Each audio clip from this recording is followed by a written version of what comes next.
The Ministry of Lands carries a dubious reputation of being the hotbed of corruption and unscrupulous cartels who fleece Kenyans of their hard-earned property. The cabinet secretaries who have headed that ministry in the past have not been able to shed off that tag, but the proposed new entrant, Farida Karoney, says she has a plan that will enable Kenyans access their title deeds securely. These cartels are successful because record keeping in our ministry, or in the Ministry of Lands, hasn't been proper over the years. You find that we still keep physical records. We keep them in places that are, for lack of a better word, maybe dingy. We keep them in places that are not properly kept as record offices.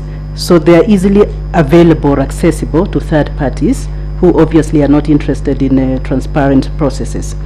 So the first thing to do in order to be able to deal with these cartels is to digitize all the records and secure them. It is very vicious cartels that do exist in that ministry. We may run away from that fact, but it is a fact of life. Do you have the stamina? Do you have the strength and the courage to deal with those very dangerous corruption cartels in that ministry? The cartels are there and they are vicious.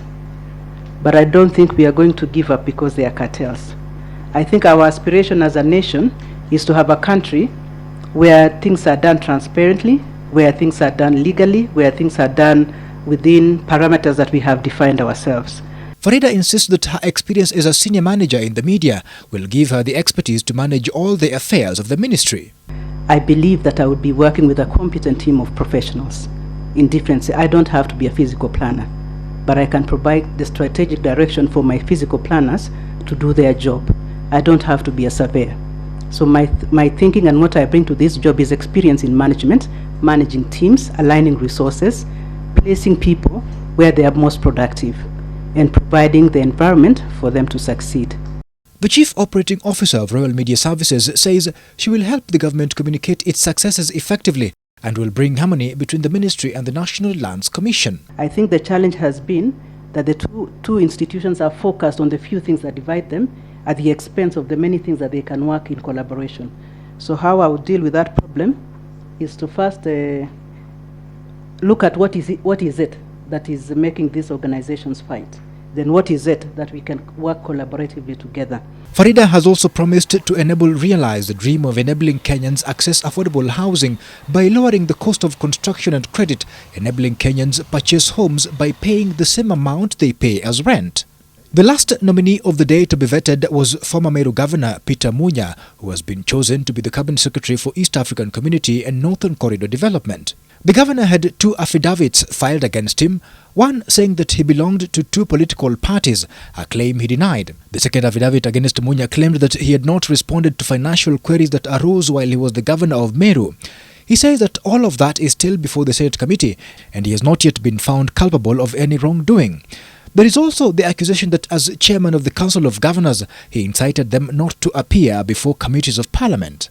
Now, as a good friend of yours, I'm a very worried man that if we approve you and you become the CS for this portfolio, you might take the same disease to the cabinet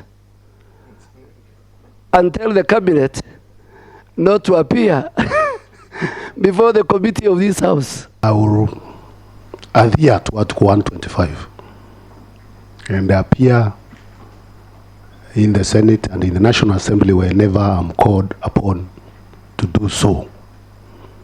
And I will not influence anybody not to appear. Munya has also defended a controversial trip he made to Somaliland, where he was accused of recognizing the sovereignty of the region that has separated itself from Somalia.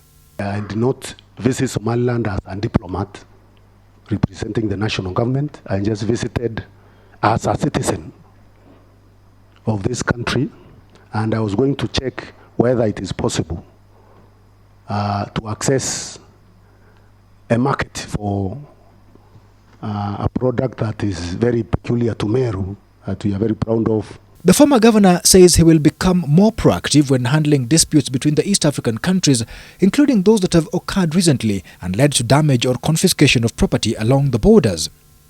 Andrew Ochieng, NTV.